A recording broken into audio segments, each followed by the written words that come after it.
Hi everyone, welcome back to the Hashira Half Hour. Super excited to be back here today with another special guest. Today I am joined by, as always, Bryan and Hana, and extra special today, Jenna. Hello, I am back. I am trying to channel my inner Muichiro after seeing that episode. It was a big deal for me. Lots of tears. I think we're all trying to keep our cool after that. Honestly, this episode was wild. I am super excited to dive into some of the meanings of this episode because back to back, like bomb drops. And of course, we're going to talk more about it, but this episode really was. Yeah. Hi, everyone. I'm back. Much like the break that Hana-san got in this episode, I got a nice long break in Alaska, but I'm back. I'm not tan because I was in Alaska. Emily made that joke before you walked in. She was like, oh, that Alaska tan. Yeah, definitely not tan because it was cold. But super happy to be back. What a fantastic episode to come back to as well. It was incredible. There was a lot of hype for this episode because we know that we had some of the showrunners from previously acclaimed episodes in the show as well. So we knew we were in for a treat. We didn't know quite how much, and we just dove right into this one. We start off, of course, with this episode, the Mu in Muichiro, with none other than our boy, and where we last left him, he had just emerged from the water urn, and now he's ripping some of these goldfish needles out of his body, and he's reflecting a little bit upon the moment, and some newfound and recalled memories that he has. I'm just going to say it. I've added another character to my simp list. No, not. I was concerned. Same. Always super confused. It is not Muichiro. That child's 14. It's his dad. just clarifying. What a fantastic way to open the episode, though. I like that we just dove right into it. It really feels like a lot of hope is lost. Like, we ended the last episode on such a high note of him getting out of the pot, but then he's like, I'm numb, like I can't feel anything. These fish are coming his way. The I'm gonna quote Noah here, French fry fish. With the mustache. Oh my god. And it really feels like we got out of this only to end up here.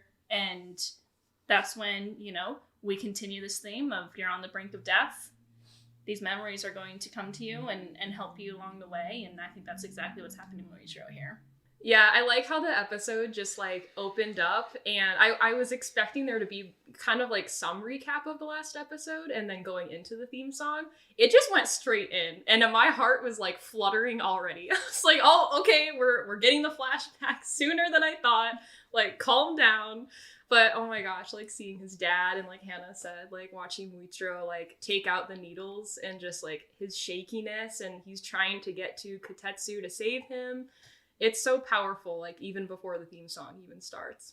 Yeah, I mean, kind of going back to Hannah's simping a little bit here. I mean, Muichiro's dad did look like a cross of Tanjiro and Gyu. And so, I mean, can you blame her? I don't. I certainly don't. But, I mean, diving right into kind of what happened, you're seeing kind of, a recurrence of what Muichiro talked about in an earlier episode, where some of these thoughts and memories were misplaced or misdirected from Tanjiro, and now you're getting to see really where they came from and kind of reigniting a spark of his, if you will, to kind of light his own way, which is really nice because, of course, that's going to mean for some bad things for Gyoko, hopefully down the line. As we know, when our characters find those memories, they power up, and their enemies, you better be ready for it.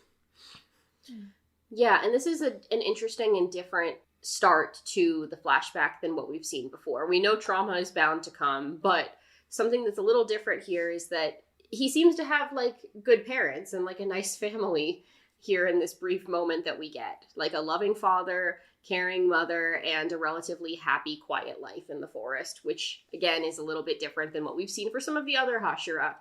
And of course, this literally lasts for less than 30 seconds in this flashback before we see his mother succumbing to illness, and his father is the victim of a landslide. And he says, this left me all alone at the age of 10. And then he says, well, actually, I wasn't alone quite yet. I had a twin. This is the first we're hearing of that. Yeah, so, and actually, just to backtrack really quick, I just wanted to explain the reason why I'm here today. I'm still in a daze. My mind is literally full of mist right now. But Muichiro is my favorite Hashira, and I've loved him, like, ever since I read the manga. Giyu is a very close second, but he is my favorite. I cosplay him, like, I love him so, so much. But to kind of, like, talk about what you said, I was not expecting to see more of his father falling off that cliff. That wasn't really like touched on too much in the book from what I remember. And also like Muichiro's moment, like last moments with his mom when he's like covering her up. And that was the first time I like started crying. It's just so sad because he's trying to like bring her comfort and he's so emotional. He's putting like the blankets on her. She's still cold. So he just like throws his entire little body over her. It's so sad, but like so like heartwarming. Like he cares so much about her, and like Muichiro's twin is like nowhere to be seen in that moment. But yeah, it's just such a heart-wrenching moment, like right off the bat. I think watching this, I was surprised at the way they did it because, I mean, let's be real, Demon Slayer has never spared us any gore. Or, I mean, there have been certain moments where they haven't. So I was surprised to see that we didn't see everything to make it that much more intense to understand kind of Muichiro's pain. But at this point, right, you're looking and seeing kind of when a path branches, when a decision happens or just when things go awry for someone, what can, lead to those moments or what comes next after these really traumatic events, which is really hard to see because kind of like Emily said with her opener here, the kid was doing all right? We open with chopping wood. It's a beautiful fall day. The leaves are falling. Everything's great, golden, sunny. And then we take a deep blue turn, if you will. And so it's a bit sad to see, to really open his story. Yeah, we kind of see that he had, like, a good life, kind of like Tanjiro did. There wasn't, that abusive father like we saw with Sanemi and Genya. And it makes it all that much harder to see what happens. And just to lighten the mood, how dare they give us such a beautiful man only to kill him off 30 seconds later? Literally. Like, come on. Like, they put their souls into that character design and they're like, pushed off the freaking cliff. Anyway, this is how I cope with stories like that. I, too, was feeling very emotional over these first couple of scenes because, like Jenna said, they really expanded upon it already within the anime compared to the manga. I think his dad's death was kind of just he fell off the mountain to get the herbs. Like, there was no drawing of that scene in the manga, if I'm remembering correctly. So them adding that, which was beautifully animated as well, and seeing Muichiro, he's only 10, and, his mom is laying there, like, very sick, and he's just trying his best to, like, comfort her, make her warm, not really knowing what's going on, probably because he's only 10. And then, we find out that both of them passed that night, I can't even imagine, and this is the first time we see a character in Demon Slayer lose two parents not to demons. So, also natural disaster, but this is also Taisho era Japan, so it's like the 1920s or late 19 teens. So we're still in that time where you get really sick and there might not be anything to save you, when today a sickness like that is probably very easily remedied. So really, really tough to see. And then to go off of Emily's mention of the twin, shout out first of all to Muichiro's voice actor for voicing both of these characters, and you can tell kind of, but also not really. Like, I spent the entire episode kind of being like, is this the same voice actor? Is it not? And it wasn't until the credits when I saw that he was credited for both characters, I was like, oh, okay. So it's an interesting way to take the story, I think, to show that they're twins and they're so alike that they even have similar voices. And it was obviously something we don't get from the manga, so really interesting. Absolutely. I didn't realize that. I'm just hearing that now for the first time, but that's just goes to show the caliber of the voice actors that they have working on the show are really able to diversify themselves while still keeping it similar, like you said. Mm-hmm. And the use of twins is something really interesting in this episode in particular, too. We touch on a lot of sibling relationships. Almost every Hashira has some kind of sibling story that we've discussed, and Tanjiro, of course, as well. But twins are interesting because there's something to be said for, like, having to share everything since before you're even born, like the sharing a womb and then now sharing a voice. but very, very different sentiments and very different personalities in these two. Going off of what Hannah said about the voice, I kind of picked up on it like halfway through the episode, because with Yurichiro, you can hear what we've seen of Muichiro so far, kind of that colder voice. And then with Muichiro, you're getting this like higher pitch, like kind of like happier tone. And I love that. I didn't see that in the credits, but I figured it was the same, and I love that. That was me looking at the credits like, is Hana-san even credited in this episode? Spoiler alert, no. This episode is about my boy. Okay, I get it. I'll let you have your moment. Hannah's having her Tanjiro withdrawal. Don't worry about it. But yeah, even with kind of everything in mind and how things are starting to roll for Muichiro after losing everyone, it's kind of hard, right? Dealing with your essential counterpart and the twins, right? I think it kind of represents the duality of, you know, the individual personality that exists, right? Because they do stand on opposite ends of the spectrum, as we've seen with other, you know, sibling relationships in general, right? We saw with Daki and Gyutaro, there was one who was the beauty, one who was the brawn.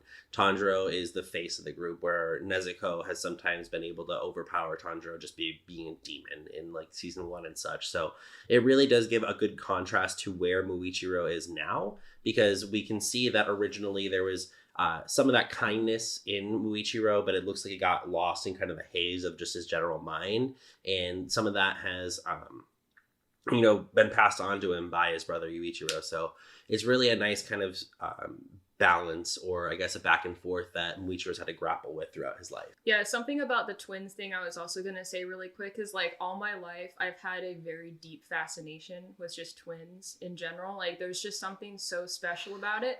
And I can't obviously speak on being a twin because I'm not, but like I always love the twins in stories, like Fred and George in Harry Potter. Like, I love the twins. Twins run in my family. I've been told if I had kids, I'd probably have twins, which is like just like really cool to think about. And I think that's probably like another reason why I love Muichiro so much, is because there's that really strong twin bond. And I'll talk about like more of my thoughts on like some of the twin stuff later, but I love twins so much. Well, I think it's an interesting kind of change up because, like we've all mentioned, that the story of siblings is very apparent in this show. In fact, it almost seems like, you know, we talk about it being a story of choices, or some people think it's a story of good versus evil. It's a fight show. When it's like, really? It's kind of a story about siblings. Like, almost every single story and every single character has a sibling, and there's usually trauma involved with that in some way. And to see it, once again, the story of siblings, but have them be twins is an interesting, different take. And it can really show, like, just how two half of the coin these two twins are. And we're seeing that Muichiro maybe wasn't exactly what we thought in the beginning of the season. And we gave him a lot of hate in the beginning of this season on the podcast. Sorry, Jenna. That's why I'm here today. I got a clap back for my boy. I stand for all the Muichiro lovers. All the Muichiro stands are canceling us. We finally will be uncanceled after today. Listen, we had Haley on here to defend Sonomy. Jenna is now here to give her defense as well. So it's only fair. Yeah. All in a day's work. And everyone's got different opinions, so. Yeah. That's what makes media interesting. It is okay to have a redemptive arc as well. It's okay to understand the why behind something. So we're gonna learn today. So obviously we see both of the parents perish, and that takes a toll very obviously on Muichiro immediately, on Yuichiro too.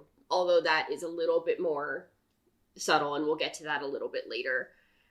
So it's, you know, it's just these two 10-year-old boys trying to fend for themselves and figure out how to care for one another the best way that they can in a world that is cruel to not only children but to adults as well. So they're doing their best, and then, you know, as they're just trying to live their lives and survive, Lady Amane shows up to tell them that they are descended from swordsmen. What do you think? Definitely an added twist to all of this story that's happening. You know, obviously we kind of brushed over the fact that Muichiro's dad, his eyes are exactly like Tanjiro. And that was the point of the end of last episode, which of course I didn't get to talk about, so my brain's a little all over the place. But, you know, so we're seeing his eyes are like that.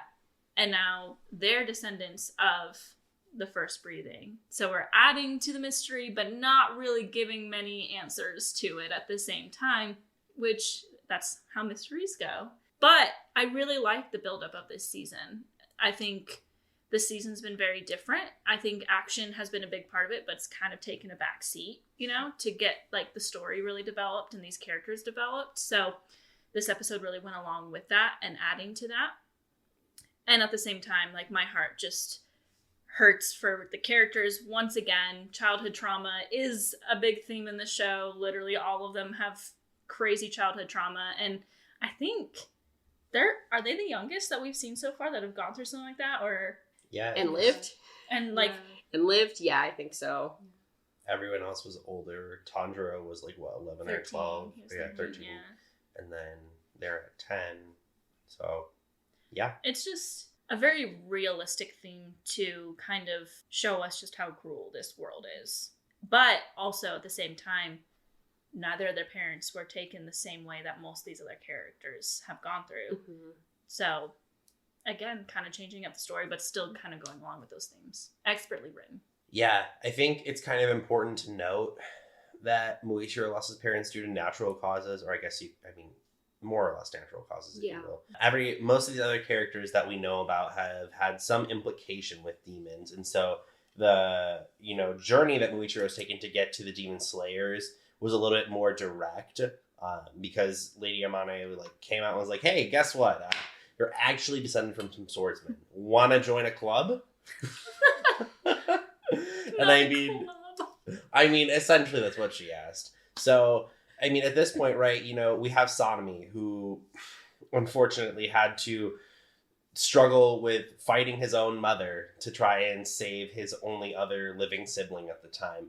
Tanjiro had to try and struggle with Nezuko. We've had all these other moments in which there has been some sort of struggle or early conflict with demons, yet Muichiro doesn't have that. But we know in one of the scenes that he is asking about, if I am a descendant of this first breathing style, I should be doing something to help. And I think that kind of gives us characterization and really shows us the journey that has him circle back around to who he used to be, maybe. And I think that's something that we can look forward to as a part of this redemptive arc, is that there was a point where Muichiro was a lot more like Tanjiro than we know of. And so maybe we're coming back around to that time now because he's finding someone who can reignite those lights for him. Yeah. As a matter of fact, he says exactly what Tanjiro said. And that's, I think, why those words echoed so much in a previous episode. Something along the lines of, what goes around comes back around to help you. If you put this energy out there, it will come back. And his brother is the one that shoots it down.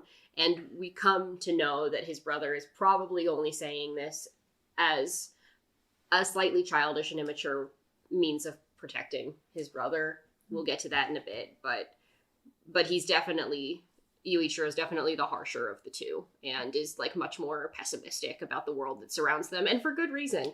I mean, for a child to be so keenly aware of the challenges that are presented in this environment that fosters demons around them, it's more realistic, I think. Unless you're chosen one. So, yeah, I think at the end of last episode, and then mostly in this episode, like Hana and Bryan were talking about, I think it's giving us more answers to why Muichiro is so powerful. And, we go back to, the entertainment district when I think Tengen said, this boy, trained, and he became a Hashira within, I think it was 2 months. Yeah. Which is, crazy, and now we're getting more of those answers that we've been, waiting for some time now. And kind of going back to how Muichiro used to be kind of like Tanjiro, about his quote about, how when you help people, it's going to come back to you in the end, but not only is it going to come back to you, you're just doing the right thing. I think when Muichiro is, remembering everything, I thought it was really interesting how it was all of, the most important people in his life that were helping him remember everything. And by Tanjiro saying that, it was triggering what his dad had taught him all those years ago. Because in this episode, we see that he was repeating what his dad said to his twin brother. And even going back to when his mother died, he mentioned how she died of pneumonia. And he remembered that because he himself was suffocating in that pot. And I think that like those two kind of go hand in hand, and there's like parallels there. But yeah, he is a chosen one, and it's very special. I'm so excited to see more of him, and he's finally getting his moment to shine, and I love him so much. Yeah, I think that scene where they first talk about it was really hard though, because originally, you know, Lady Amane showed up and Muichiro pushed her away. And Muichiro's like, I want to help people, I want to protect people, which is very Tanjiro-esque, right? But Muichiro is like, you know, you can't even wash rice on your own, right? Like, I have to keep reminding you, like, you're not one of the chosen ones.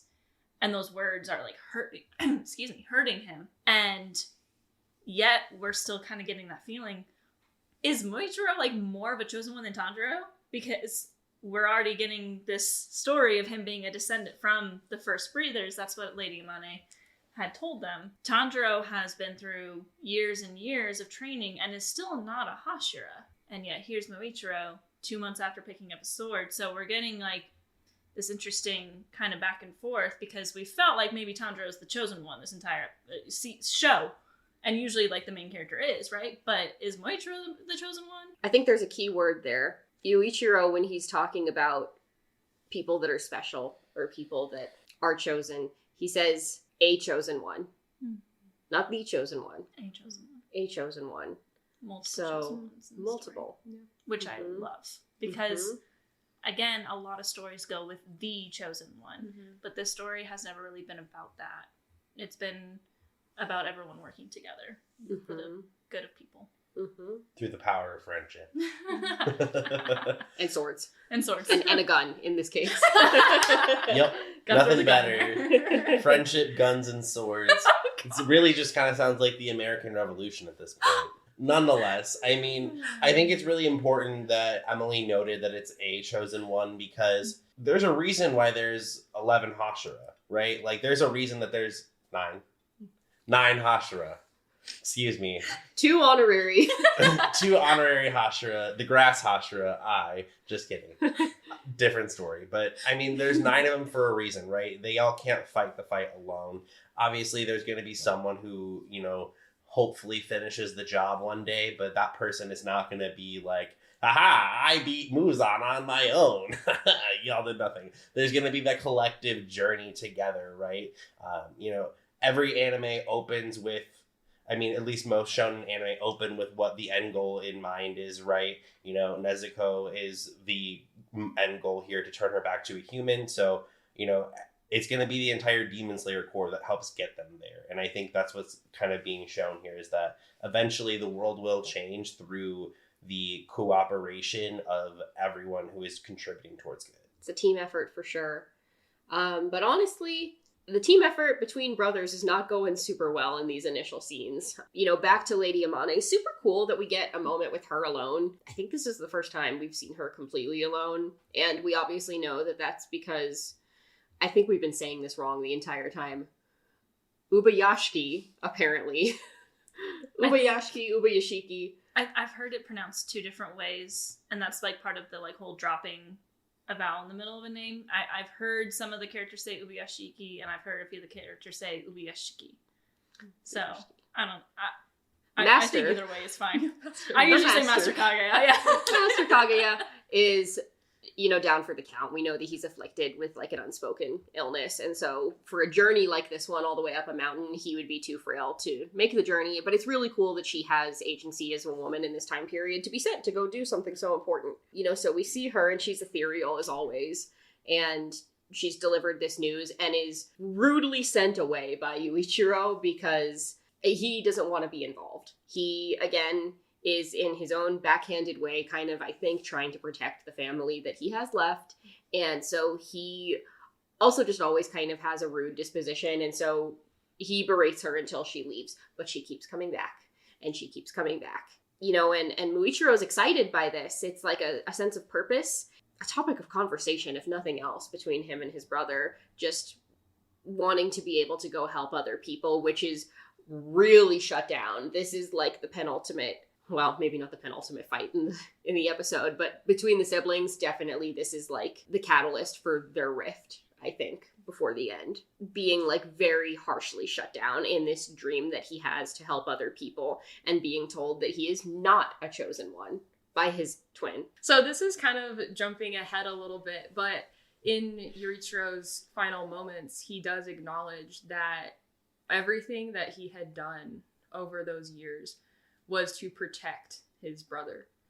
And when I read the manga for the first time, I did not like Yuichiro. Like, he just didn't sit well with me, obviously, because he's so rude. He's so mean to his brother.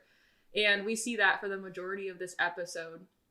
But I did want to stand up for him just for a second and acknowledge that everything that he had done was out of love to protect his brother.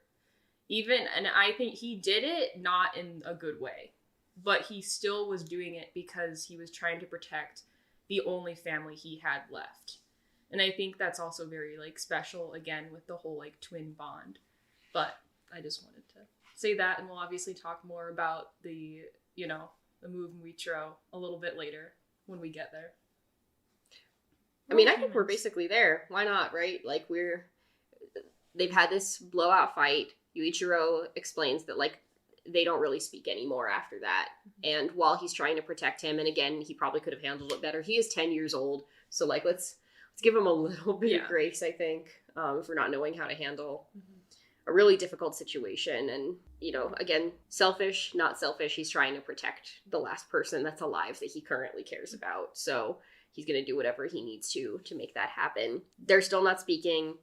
Hot summer night, doors open because humid nature of Japan. Muichiro gets up to get some water, looks over, Yuichiro's still sleeping, kind of. And then this was like a jump scare that happened with the demon in the doorway. When I watched this yesterday, I was like, hi, am I interrupting? Literally, I was so dead because it was just so nonchalant.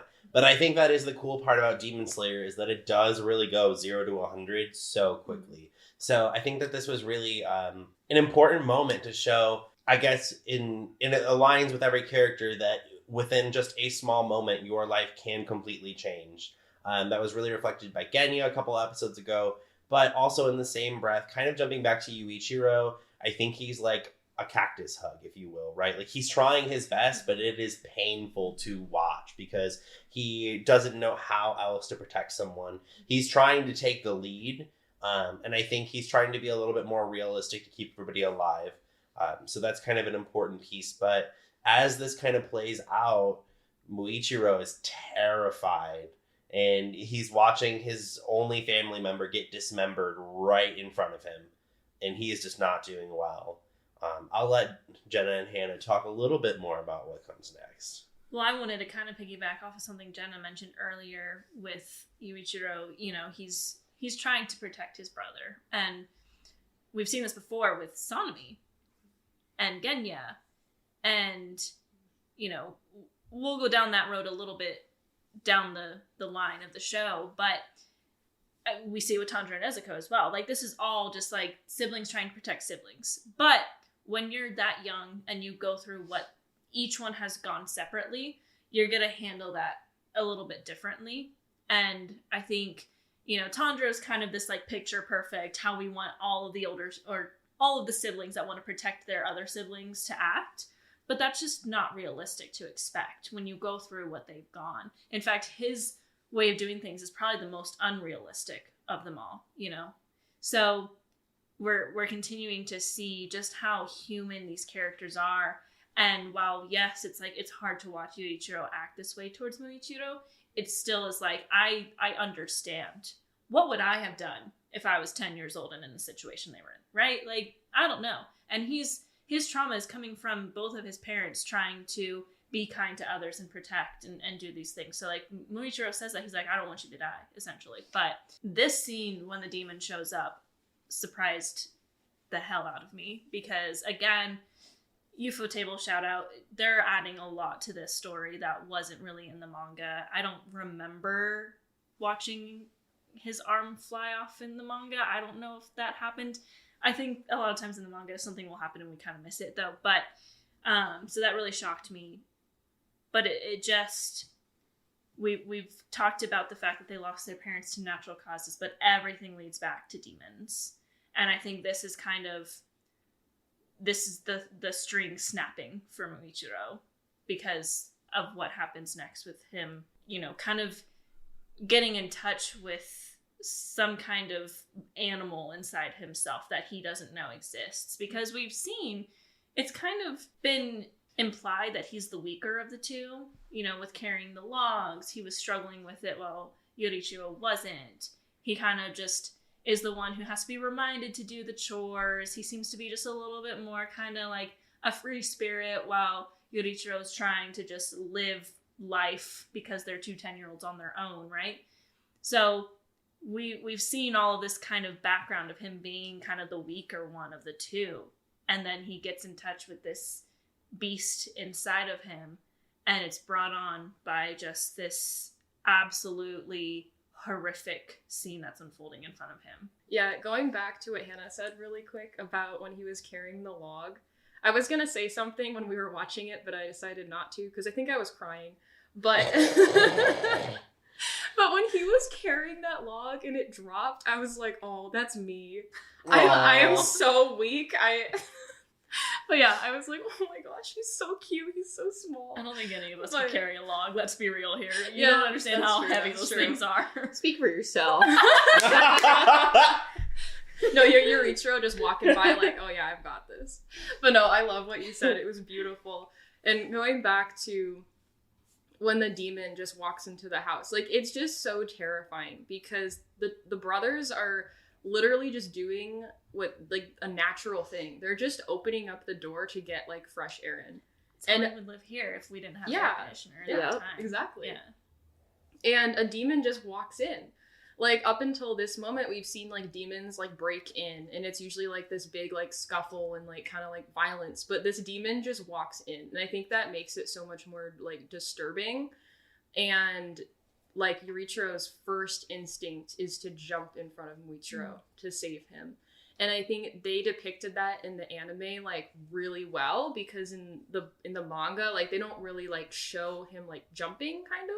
But I really loved how that was depicted. I did not appreciate the arm flying and hitting the wall. I think, like, that was pretty gory, man. That was bad. I really didn't like that. But, and then, like, what Hannah was saying when Muichiro, like, it affected him so deeply, like, and then it goes back to now him being the one that needs to protect his brother. And they kind of have that back and forth thing, like Tanjiro and Nezuko had in a couple episodes, and like they always do.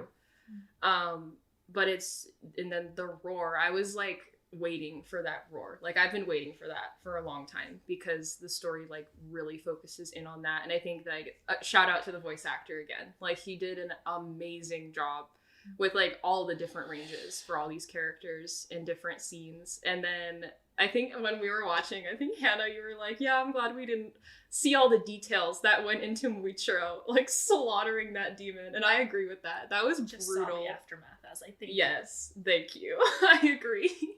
Yeah, I don't know if it was the right reaction, but we were, like, cracking up when that showed up, because we're like, man, he showed up to this fight completely, like, an unequal fight. Like, he's a little kid, he's got, like, a hammer and, like, a hatchet or something, and he did all that to the demon, who definitely had the fair advantage. Savage.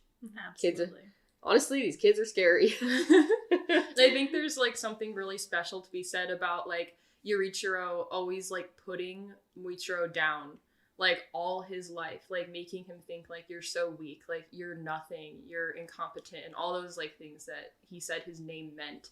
And, like, at a certain point, Muichiro is going to start believing that. And so for him to, like, fight back and to, like, let his, like, inner strength shine is just so beautiful. And he's so powerful, and again, he's my favorite Hashira. I love him. He definitely kicked some ass, even in this first moment, and proved himself to be a chosen one of some capacity, even though it's still a diamond in the rough at this point. So, you know, we all know that he takes out that demon. I don't know about easily, but he takes him out in many, many pieces. And then, you know, when the deed is done and he kind of comes to his own consciousness again and out of this moment, he heads back to the house to go check on Muichiro, who is not doing so well, but is still alive at this point. And the brothers get a final moment together. Yeah. I mean, this is where I cried a little at the beginning, but this is where the waterworks really start for me in this episode, because you just really see Muichiro is literally praying. He's saying, like, protect him, let him live, please, please God, please Buddha, like, anyone who will listen to me, please protect him. And then he starts talking about how kind he is, how much he deserves to live, that everything he's done is because he just wants him to continue living, and that he deserves this because he's such a good person. And that kind of stuff just gets to me. You know, sibling stories in general are something very close to me because I'm very close with my sisters, and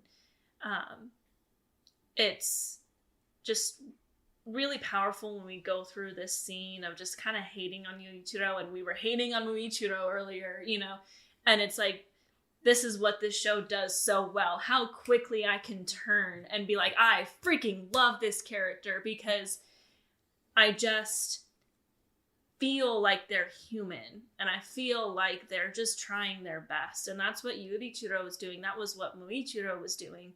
And I think it's around this time that Muichiro says that he must have been acting like his brother because of his amnesia. And it's like, this all makes sense, because that's probably like somewhere, however his amnesia is working, he still remembered his brother because he looked just like him, right? And everything's coming full circle here, but also just the emotions of this brother that's on his deathbed, just begging to whatever God he can think of, that his brother gets to live, because that's all he wanted to do. That's why he jumped in front of him and lost his arm. And it's just so powerful. It's something we see time and time again in this show, and every time it holds such a special meaning. I think with Muichiro, where he stands at this point, right, is very interesting because, you know, after watching his brother break down and admit essentially to you know, kind of feeding him false information out of his own good, right? Because at that point, he's like, you actually are kind of better than me. And like, I was, to a certain extent, holding you back from what you could be doing. I think it's a really inspiring moment for him as he's kind of there on his deathbed. And I think that's probably what turned him, you know, to maybe end up believing that he could become a swordsman at that point, right? Because, you know, as someone's dying, it's their last words. And that's probably what you're going to hold on to the most at that point in your life. So really watching kind of this scene play out is very important, because I think it is kind of what sets Tanjiro on the journey to, you know, healing from all this trauma. While it's not the greatest way to do it, and there's still very clearly a little bit ways to go because he isn't still fully all the way recovered, he does have at least some sort of hope to regain the person who he was at one time. Yeah, I love what both of you said, and it's just, I love hearing, like, how much you love him now. It makes me so happy.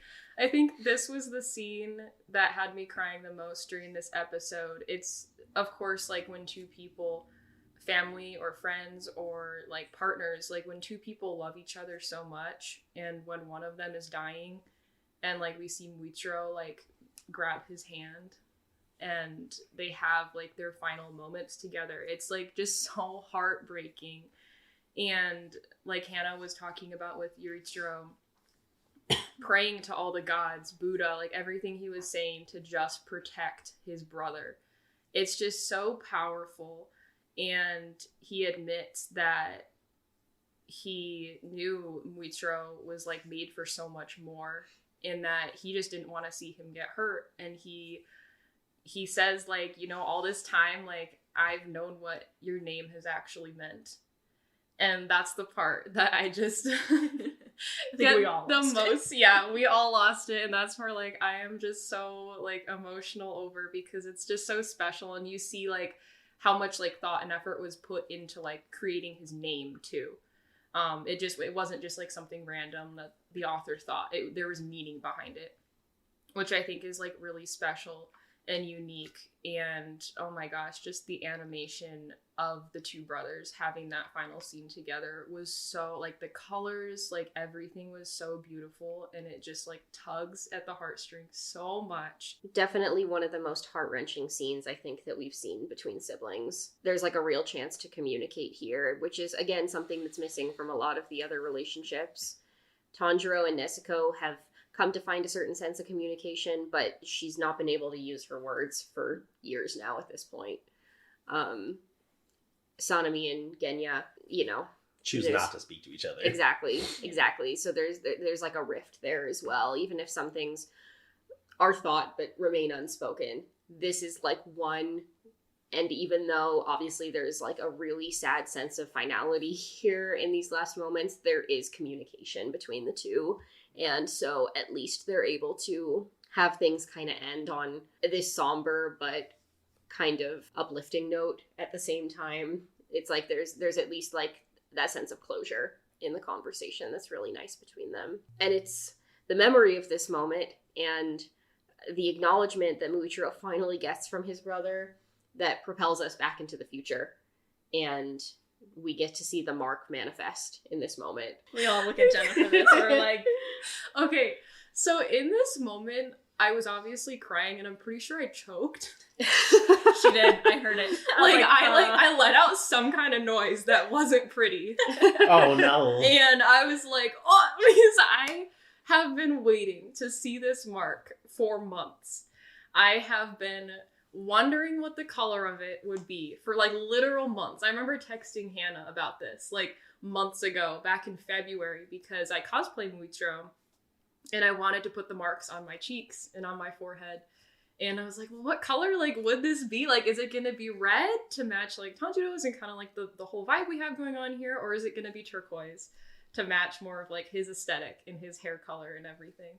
And I went with turquoise for my cosplay. I always did turquoise. Well, but deep down, like, I kind of thought it would be red. And I think during that scene, I was like, it's red! It's red! I like couldn't, like, I was just like, oh my gosh! But yeah. Oh my gosh. And like, like, it's just, I don't even have words. Again, like, the mist it's hitting me right now. But it's just such a special moment. I think that was like the most impactful moment for me for the episode, just because I've been waiting for this moment so long, and to see like this manifest on a Hashira now. It's not just Tanjiro, like we're getting more characters that have this mark on their face, and we'll get answers to what that is and why it's there, but we know it's special. I think this is really cool, and we don't get context to this, but I would assume that during the moment where Muichiro is fighting the demon that killed Yuichiro, I would also like to assume that the mark manifested in that moment. And I think that might have been his first instance with it. And I think now that he has mist breathing on his side, he's able to move the haze out of his way to see clearly. And I think that's really important to distinguish now that he's, building... He's building his timeline again, I guess, if you will, right? Because there are clearly points where he doesn't remember stuff, and there are clearly things that he doesn't remember about the world around him. But now being able to use the mark to kind of reignite his emotions and get in touch with his previous self, while still, grappling with the present and what's to come in the future, I think is really important for his character development, which I really like. I was not, a big Muichiro fan at the beginning of the season. But he is growing on me for sure. I think he is moving up places in my Hashira ranking as well. But I think it's really important to note that he's now having control over the mark as well, where originally he blacked out. And I think while very cool to see him literally impale a demon at the age of 10 or 11, very nice to also see what he can do with some, I guess, adult skills, if you will. Yeah, I mean, the first one was all rage. This one is controlled. This one is, this is a Hashira. He's a Hashira. He's Tokito Muichiro, And I loved the way they did this scene because it's so emotional with like these final moments between brothers, and then we cut to present day, but the music doesn't really change. It stays like soft and somber, almost like, you know, every time Tanjiro has manifested this, it's been like bombastic and like huge, and you know, it's like, oh, you know, this one we still felt that like, oh, but it was more emotionally driven, I think. And also another piece to a story, we didn't know other people could do this, you know, so what's going on? Another Slayer has a mark? What? Like, does everyone get a mark? Is it like Oprah? You get a mark. You get a mark. You get a mark. We'll find out. But as the words say, you know, the Mu in Muichiro stands for infinity, which I have to call out this comment because as we started this episode today, we heard a train. and Emily's like, oh, it's the Mu and Mugen, which is like, that's actually true because Mugen means infinity. And I was laughing because I was like, yeah, you just said it. The only reason we got the movie as Mugen Train was because there was another movie called Infinity Train happening at the same time, apparently. So they just decided to keep it for the Japanese word for the American release. But anyway, we'll go down that rabbit hole another time probably. But just a beautiful scene. Absolutely stunning. I love it whenever they do like a fight scene because, of course, his mark manifests and he starts to fight. But again, the music is still soft and it still is like reminding you that this is like a very emotional moment. And I think it was just really incredibly done. Yeah. Something I just wanted to touch on really quick for both of you. Bryan, I loved how you said that his mark probably manifested too when he took out that demon. I love that. I've never thought of that, but you're so right because he was so full of anger in that moment. And then what you said about Infinity, I wanted to bring up today kind of like the parallels we've seen with Infinity in general in Demon Slayer. Like we saw that with the Mugen Train. A couple episodes ago, I think Emily, you were the one that said, I think it was in episode 5 when Tanjiro does his Sun Halo Dragon dance. Sun Halo Dragon head dance. Okay, cool. I almost got it. And it pans out and it looks like the infinity symbol. I think you were the one that said that, Emily, which really stuck out to me because now we have like the Infinity Castle. We're getting how Muichiro, like his name literally means like infinite and he can tap into like infinite strength and infinite power. And I just like really love seeing that parallel like throughout the story. That's really interesting. The differences in what infinite means for the two sides of this war that is, you know, impending. I like that you said like tapping into infinite power for the Demon Slayers, but the only way to be able to do that is when they're able to fight together. Together, they're able to come up with infinite power. Infinity for Muzan means something a lot different. You know, this search for eternity, which he already is very, very close to. The only thing he has yet to conquer is the sun, which we'll get to later. That's really interesting, though. I hadn't thought about all that. The many ways to consider infinity. But we pan back to Muichiro. Marks manifested and some more mist breathing, which was just beautiful. Anytime that we get to see this is a blessed, blessed moment. And again, we got some wonderful showrunners on this episode for the animation. So just beautiful as he's taking on these slightly smaller fry demons. But as he's able to defeat them pretty quickly, he's tending to Kotetsu, who we know also got like straight up shanked. Yeah. Thank you, Bryan. So he's gonna need some medical attention, but he's even saying with his little tiny gasping breaths, like, no, go help Haganezuka. And we remember that our handsome man is waiting, unaware, in the cabin next door because Gyoko is still trying to get his attention. Listen, I missed my moment last week. The way, when I found out that Haganezuka's face was going to be revealed the week I was gone, I literally texted Emily and I was like, this episode is happening while I'm gone. And we both were like, no! Because we've been looking forward to this one forever. So, first of all, great job simping for the two of us during in the podcast last week. I was listening, I'm like, same. Oh my god. That man.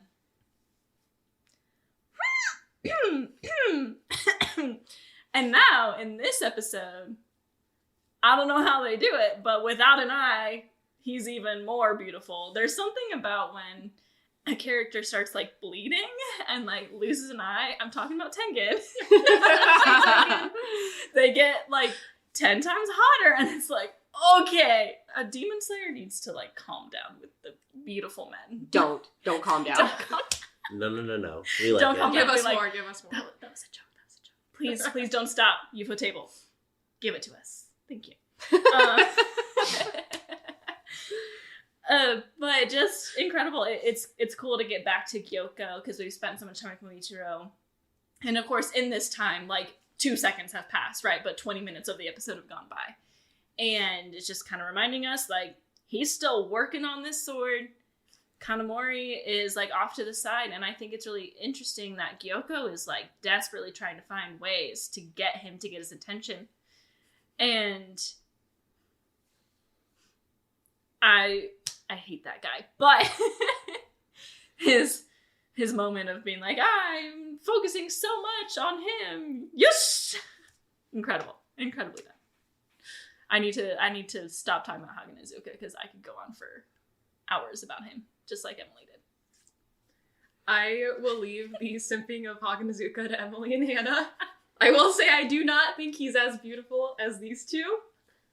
Sorry. I just had to get that out there. He's great, but I know you two. I think I need to go. No, please keep me.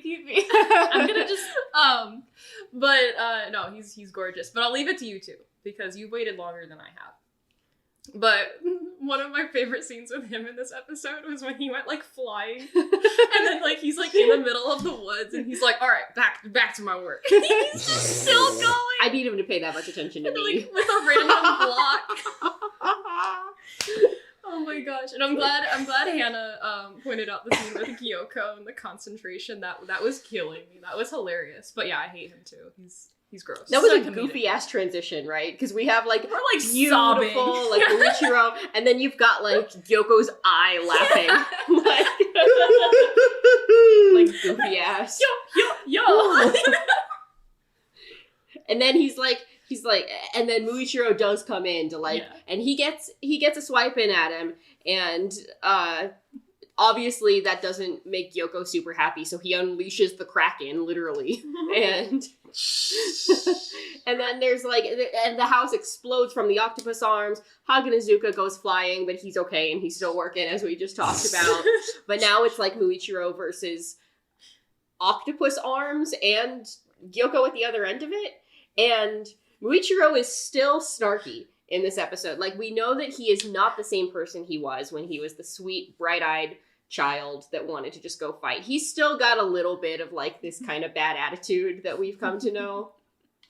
And so he's like, what's the problem, old man? Can't keep up? Been around for 100 years. Your senses are dulling. And Gyoko says, don't underestimate me. That's my impression. Kind of going forward, right, we get to see Muichiro kick some real ass. He's in the grasps of the octopus, and he cuts it up like no other, right? He breaks out pretty much instantaneously. And after that, we see some cool stuff happen, because we noticed that previously Muichiro was using just like the replacement sword that he had grabbed off of Yorichi Type 0 originally back in like episode 3 or 4.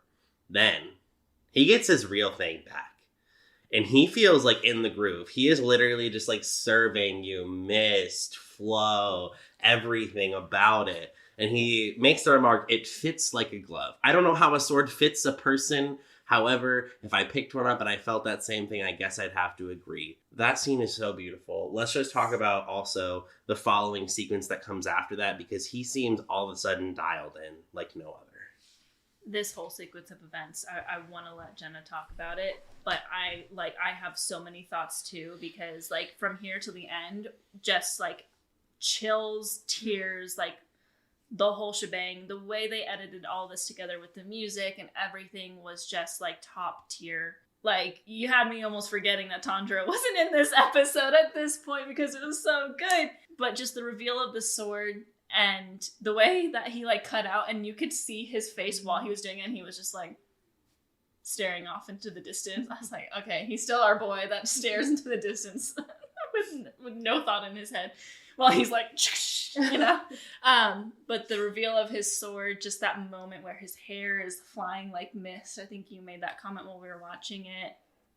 Fits like a glove. We get one more flashback to his former swordsmith who had passed away due to heart disease, talking about how much he worried about him and how much, you know, how hard he worked, how much like the fact that he couldn't remember things was tearing him up inside. And it seems like he was really only confiding in this swordsmith originally, and it was great to see that. I think that says a lot about his character, that he knew that this stuff was happening and he was confiding in someone.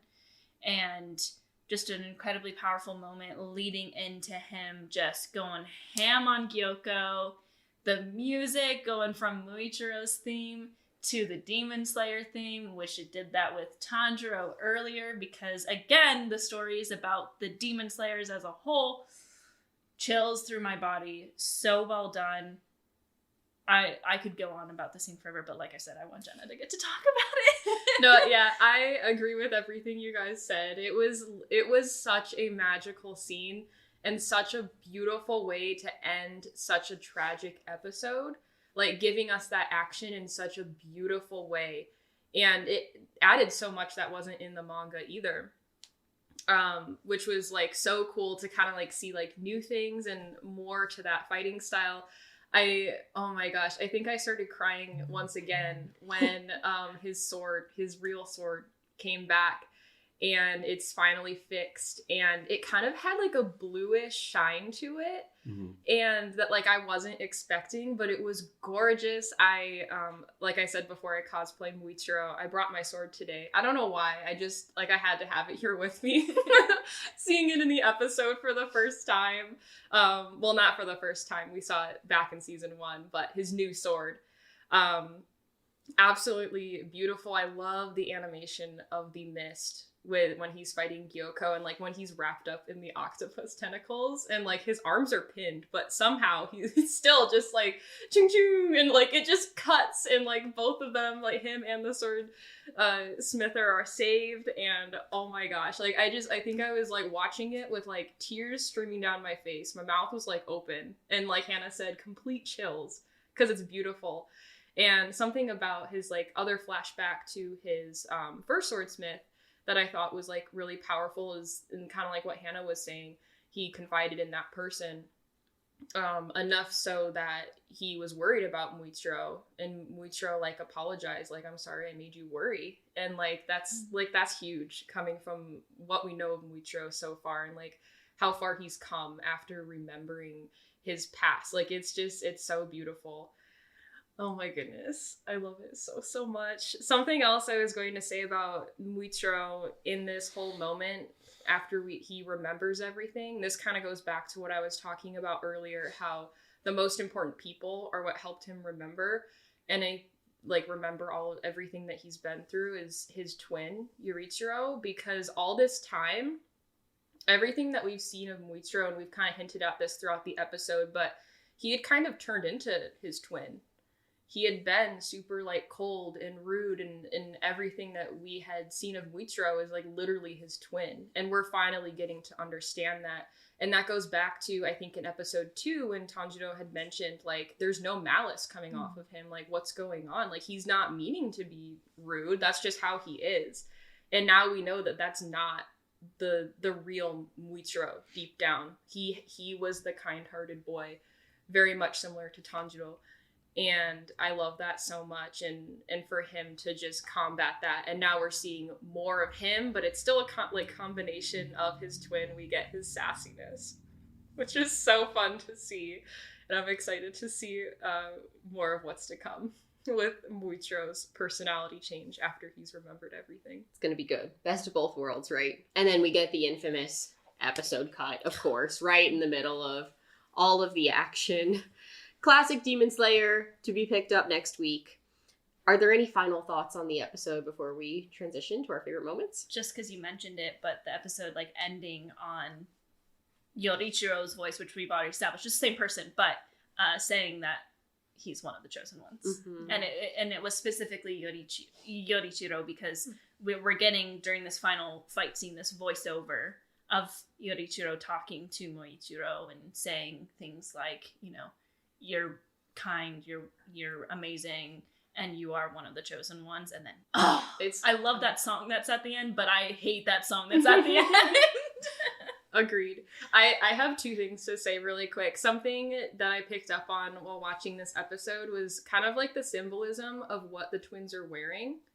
We see that Muichiro is wearing white and Yorichiro is wearing like black.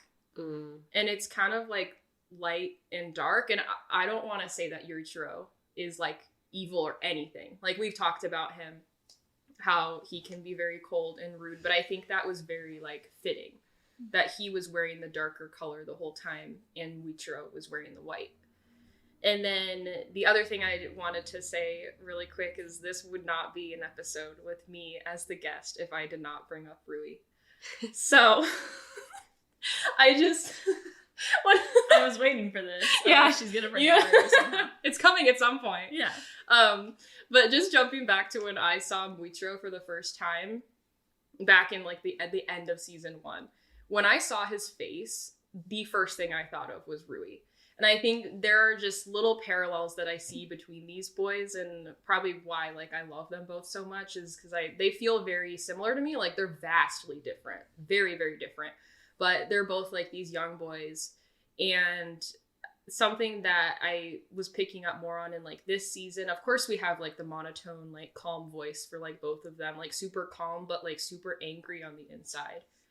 And something in this season, going back to the way that Tanjiro like has an influence on people and how deeply that moves people. I know you've talked about this in like all your episodes, but I wanted to bring it up again because it's so true. We see in the Spider arc Tanjiro's words about like having like a sibling bond being so strong, and now he's not going to give up Nezuko. And Rui's reaction to that is like, he's like shaking, he's pointing, he's like, what did you just say? And we get that same reaction from Muichiro when Tanjiro had his speech on kindness. We get the exact same thing of like, oh my gosh, like, what did you just say? And I love the parallels seen between them. They are two of my favorite boys. I had to get that out. Oh yeah, so I also have a question for all of us. I was trying to think of something cool. Do you think there's any symbolism behind Muichiro's family being woodcutters? Yes. Oh my god, yes. Okay. Literally, okay. The axe forgets, the tree remembers. Like, and I think that's kind of important here is that Muichiro, right, very forgetful, and we actually see that he uses the axe against the demon. And the tree never forgets. We're continually in a forest. We are fighting in a forest right now. We are fighting against wood dragons. And if you look at it, the other side of the coin is very remembering, actually. If we look back at Zohakuten, the hate demon, he says something along the lines of, like, all these, like, awful villains continually committing crimes against us. And, like, you have no business here. You're not part of this fight. It's very much so a important detail because Muichiro is, I think, kind of the character who's lost in the woods and lost in kind of all of these thoughts in remembering things or forgetting them in the mist. It's a very, very important detail in my opinion because it demonstrates and symbolizes a lot of his actual personality characteristics. I love that so much. I took it a completely different way and I've been like thinking about this for a while, but I love that so much. Like, that makes so much sense. The only thing that I could think, and I'm still thinking about it because I think that it has so much symbolism. I thought back to like how Tanjiro's family were like, they worked with coal. That's what I was going to say. And how it relates to fire. And I'll keep this short, but you know, wood and fire go so well together. Like forest fires, and even like how that's how we have fires is on wood. Yeah, I kind of, where my brain was kind of similar to yours. You know, we've learned a lot about Muichiro now. We've learned that he is descendant of the swordsman that did the first type of breathing. We've learned that Tanjiro, we still don't really know what's going on with him. That's still very much a mystery. But he is descendant of whatever this Hinokami Kagura was, which seems to very much have a base in some kind of breathing form, possibly the strongest. It's not really confirmed yet. And so both of them are descendants of this incredible power, most likely, but are living very casual lives. One being woodcutter, one being coal seller, which are very similar in my opinion. So I think that kind of brings parallels to those two characters specifically, which I think is really interesting to the story. So that's kind of where my brain goes when I think about, how woodcutting might be really important to the story. Yeah, I definitely think there's a lot of symbolism to be had there, and I'd probably need a little bit more time to really think through it. But of course, the use for fire is what comes to mind first, and I think that it makes sense, seeing that the mark has now manifested. Wood is used for kindling, but that being said, wood is also used for building things as well, especially in Taisho era Japan. Almost everything was built of wood, and we know that Muichiro is one of the Hashira, or like one of the pillars, so maybe there's something to be said for being able to build things back up after the fire as well. Just like he built back his memories. Yeah, absolutely. So I definitely think there's some symbolism there. Great question. Thank you. Yeah. I think with that, it's probably time to transition to our favorite moments. So I'll go ahead and go first. I don't know that there was one particular moment I want to call out. This episode just flowed so well. And that's what I'm going to shout out, is the masterful editing. I was just thinking about how, like, the transition scene obviously came very early in this episode, and I had to be reminded of it because I was like, did that even happen? It felt like everything was tied together so smoothly, and the editing was so intentional that it slipped my mind that it even happened. And especially without a commercial break, we're not watching it with a commercial break over here. So just done so well. The pacing of this episode was absolutely perfect. So I'm going to have to shout out the editors and our fabulous showrunners once again. My favorite moments this week were a little bit more comedic, but I mean, who's surprised by that? With that being said, my favorite moments do come from Yoko.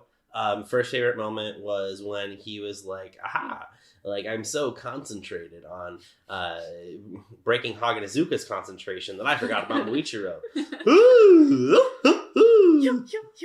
Literally so bad, but so good at the same time.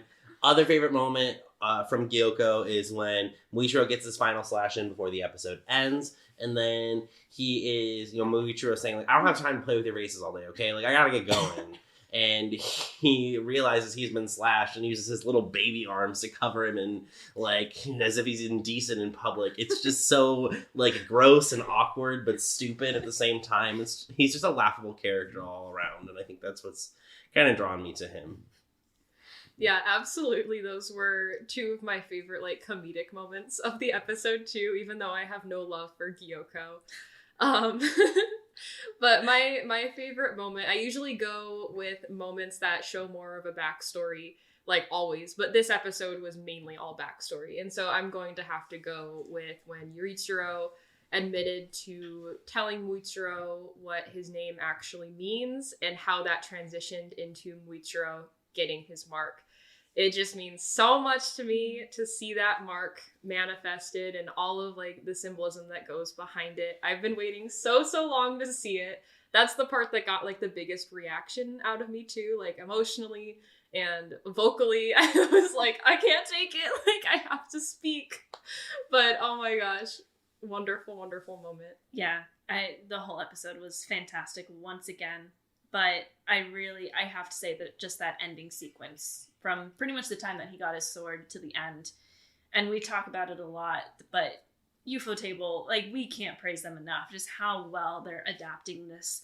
And of course, like, for me, this is my first experience watching the anime after I read the manga, because I wasn't really there yet when we were watching Entertainment District a year and a half ago, so this is a very new experience for me. But the way they're just kind of moving things around, shifting things around, it really brings the story to life. And that is a hard thing to do, since the story is already very alive in the manga. It's already just pulling emotions out of you left and right on the pages, and then you see it in action in the anime, and Ufotable somehow manages to take those emotions that you're feeling and multiply that by 100. And with the music and the voice acting and, you know, Yorichiro's voice kind of overlapping and saying that he's amazing, that he's kind, and then ending with one of the chosen ones. As much as I hate the way it ends right there, my hair was standing on my arm. Just absolutely beautifully done.